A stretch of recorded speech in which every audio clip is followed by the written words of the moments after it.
Hello, welcome back to your daily 5 minutes of wisdom. My name is Jonathan Bradshaw. Today we're going to continue on and read through Proverbs chapter 3, verse 13 and 14.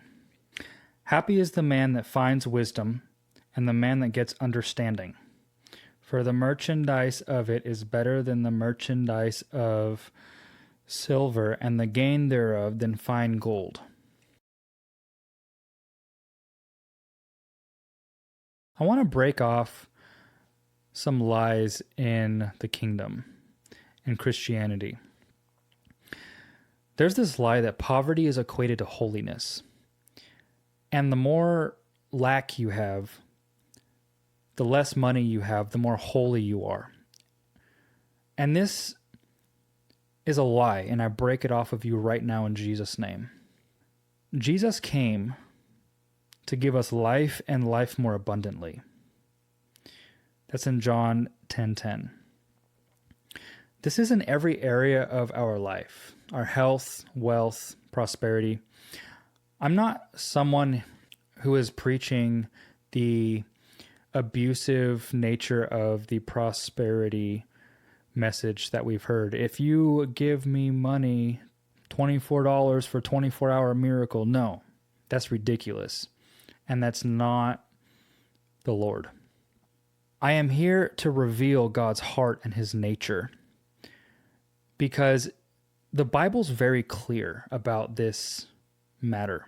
The love of money is the root of all evil, not money itself. Money is very helpful, and in order to advance his kingdom on the earth, we need money. It's just how it is. And if you don't believe me, just go and read in Genesis chapter 2. God made gold and put it in the river and called it good before they ever needed it. He created and provided a way for them to have more than enough. That's his nature. And if you go and read in Proverbs, all over Proverbs, the hand of the diligent will be made rich, shall bear rule.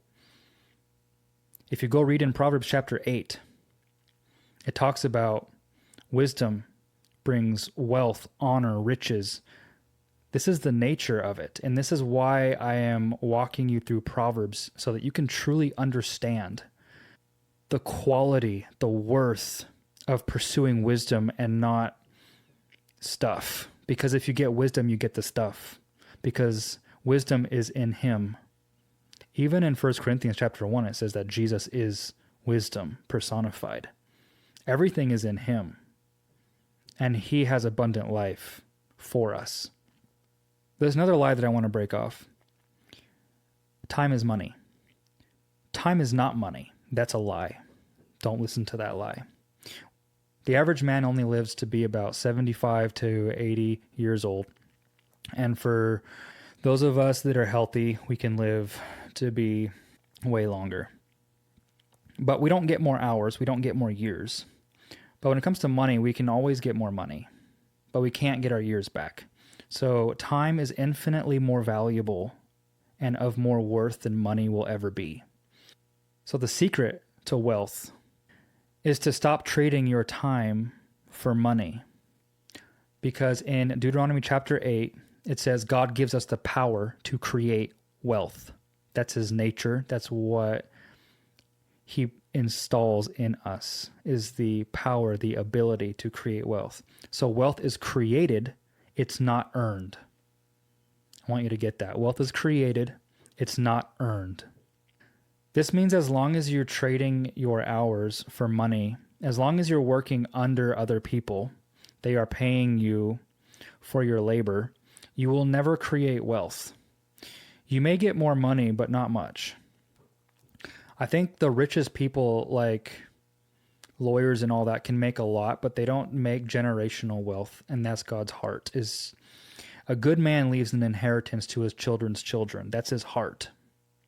And so as people that are righteous and in him, we leave an inheritance to our children's children. That's his heart for us, is to create wealth. And this happens, like we just read, in the merchandising of gold and silver, the trading of it, the commerce, the business of wisdom is the thing that is more valuable than gold and that actually produces it in your life. Solomon knew this. He was very, very wise, and people came from all over the world. How they knew about him, I don't know. But they came from all over the world to hear his wisdom, and the queen came and gave him so much gold. The equivalent of what she gave him today would be like $720 million just to hear his wisdom. And that's an important point. People don't want to just hear wisdom just to hear it. What is wisdom? It's the practical application to overcome their issues. So people have a problem, and if we have the answer to that problem, that answer is more valuable than the money that's in their pocket. So they gladly trade their money for your answer. So you find a problem big enough that a lot of people need an answer to, and you create that answer and give it to the people, and they'll gladly trade you their money for your wisdom. It's the merchandising of wisdom. The highest way that we create wealth is with our mouth. To love people enough, to obsess about their problem, to create the answer to that problem, and we give them that answer, and they trade us their money. This is how the highest way that wealth is created, is through our mouths. So I want to encourage you to come out of this mind, to renew your mind, to transcend above the way that this world teaches you about how money works. Come out of that and come into the way of wisdom. Sit with the Lord, receive his word, his wisdom, and watch all the wealth be transferred to you. It's amazing. Hope this encourages you. I'll see you in the next one.